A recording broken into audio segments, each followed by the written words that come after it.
Student wing के संगठन है वो भी भौखलाट में है। दिल्ली यूनिवर्सिटी के अध्यक्ष आर्यमान उदयपुर पहुंचे हैं। सुबह जब से ही ये एयरपोर्ट से निकले हैं, लगातार उदयपुर के अंदर जितने भी एबीवीपी से जुड़े कार्यकर्ता हैं और नेता हैं, इनसे मिलने के लिए जो है ढूंढ रहे हैं कि वो कहां पर पहुंचे, कहां पर पहुंचे। इस बीच पॉलिटिकल पंचायत के साथ में आर्यमान उदयपुर में आपका बहुत बहुत स्वागत है। बहुत बहुत धन्यवाद जी।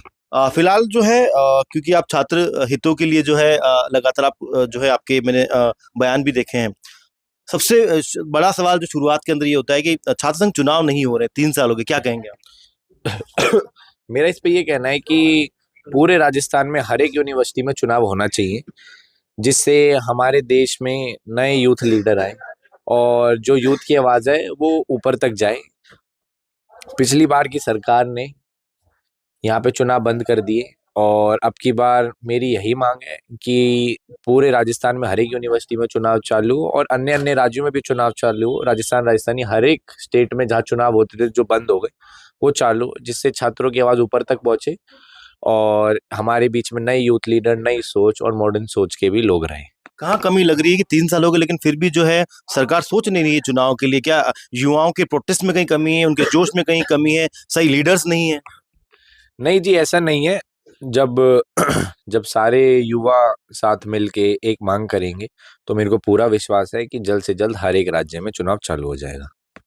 एसआईआर को लेकर एक बड़ा प्रोटेस्ट जो है कल रहा था, सीमा आवास को घेरा गया। जिस तरीके से जो है एनएसयूआई ने, कांग्रेस ने जो है वहां पर प्रोटेस्ट किया है, गिरफ्तारी भी वहां पर हुई है। क्या मानते हैं आप इसको देखिए, क्या बिहार चुनाव को देखकर जो है तिलमिलाहट है? बिल्कुल जी, बिहार चुनाव को देख के और साथ ही साथ मैं ये भी कहना चाहूंगा, हम पीयू में भी विजयी रहे, पंजाब यूनिवर्सिटी में, डीयू में भी, हैदराबाद में भी, देहरादून में भी। तो जो उनके स्टूडेंट विंग के संगठन है वो भी भौखलाट में है इन सारी जीतों को देखने के बाद। और ये क्लियर मैसेज दे दिया है कि जेनजी अखिल भारतीय विद्यार्थी परिषद के साथ है और साथ ही साथ उनमें राष्ट्रीय हित की सोच है। वोट चोरी के लगातार आरोप लग रहे हैं, उसके बाद में अब एसआईआर का जिस तरीके से विरोध हो रहा है, जबकि एसआईआर की जो प्रक्रिया है वो लाखों करोड़ों लोगों तक पहुंच चुकी है। क्या लगता है आपको कि क्या कांग्रेस की सोच है इस एसआईआर का विरोध करने को लेकर? जी, वोट चोरी की बात रही, जिस राज्य में वो चुनाव जीतते हैं तो उस समय तो कोई वोट चोरी का आरोप नहीं लगाते, उस टाइम तो जश्न का माहौल होता है। जैसे डीयू में भी हमारी एबीपी की 3 सीट विजयी रही, वहां पे भी वोट चोरी का आरोप लगा रहे थे, पर एक सीट पे वो विजयी रहे तो वहां पे उन्होंने पूरा जश्न मनाया, वोट चोरी का एक भी आरोप नहीं लगाया। तो ये तो सिर्फ बोलने ही बोलने की बातें है। मेन खेल तो है कि हम छात्रों का दिल चोरी करते हैं, तो इसलिए छात्र हमारे साथ हैं और जेनजीज भी हमारे साथ हैं। एक आखिरी सवाल है मेरा आपसे आर्यन, और बहुत बड़ा महत्वपूर्ण सवाल है। आप दिल्ली यूनिवर्सिटी के अध्यक्ष हैं, 28,000 से ज्यादा वोट्स आपको वहां पर मिले हैं। एक बड़ी घटना दिल्ली के अंदर होती है, एक धमाका होता है, पूरा दिल्ली दहल जाता है, मैं तो कहूँ पूरा भारत दहल जाता है, और बड़ी घटना है। उसके बाद जो एक पूरा सर्कल सामने आता है, और अगर ग्रेजुएट, हायर ग्रेजुएट जो है अगर इस तरीके के धमाके करेंगे तो आगे जाकर जो है जिस तरीके से शिक्षा है उसको उसको आप किस तरीके से देखते हैं?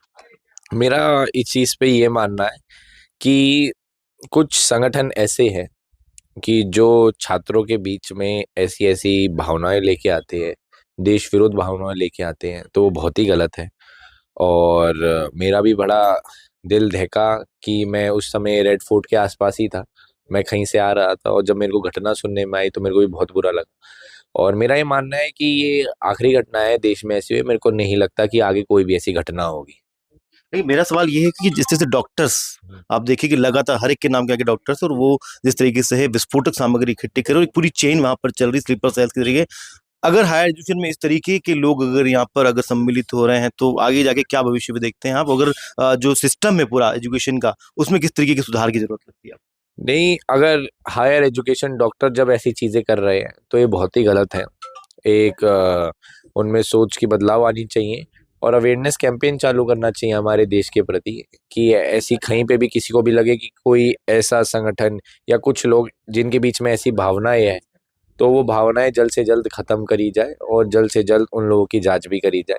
और कुछ हेल्पलाइन नंबर ऐसे जारी कर देने चाहिए कि जब यूनिवर्सिटी में कुछ स्टूडेंट्स होते हैं कि जिनको कुछ एहसास होने लगता है कि ये लोग कुछ गलत कर रहे हैं, उनके प्रति जल्द से जल्द एक्शन लिया जाए। रेड फोर्ट के आप पास में थे उस दौरान, आप बता रहे हैं किस तरीके से बयां करेंगे लोगों के दर्द को, तकलीफ को? दिल्ली जिस तरीके से दहल गया, बहुत ही बुरा लगा। और फिर मैं तो वहाँ नहीं जा पाया, पर मेरे साथ के जितने भी साथी थे तो वो वहाँ पहुंचे, काफी तमाम लोगों की मदद भी करी। तो मेरा ये मानना है कि ये आखिरी घटना होगी और ऐसी घटना पूरे इंडिया में या पूरे विश्व में कभी भी ऐसी घटना ना हो।